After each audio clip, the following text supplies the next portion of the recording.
একটা ছোট গ্রাম ছিল নদীর ধারে। নাম তার মধুপুর। গ্রামের লোকেরা রাতে খুব তাড়াতাড়ি ঘরে ঢুকে যেত, কারণ সবাই জানত ওই নদীর ধারের বড় বটগাছটির নিচে নাকি মাথা কাটা এক ভূত ঘুরে বেড়ায়।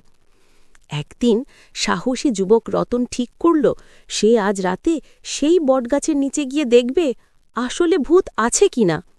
হাতে একটা লণ্ঠন আর গলায় তাবিজ পরে রতন রাতে বের হল। নদীর ধারে পৌঁছে সে দেখল কুয়াশার ভেতর দিয়ে একটা ছায়া নড়ছে।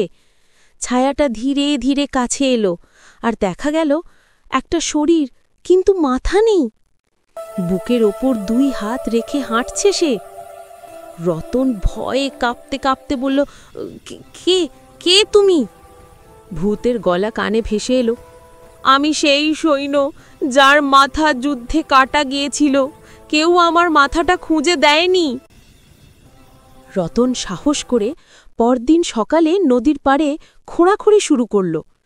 কিছুক্ষণের মধ্যেই সে একটা পুরনো খুলির মতো জিনিস পেল। সন্ধ্যায় সে খুলিটা বটগাছের নিচে রেখে প্রার্থনা করল, তোমার মাথা ফিরে নাও, এখন শান্তি পেও। তারপর থেকে আর কেউ মাথা কাটা ভূতটাকে দেখেনি। রতন গ্রামের নায়ক হয়ে গেল।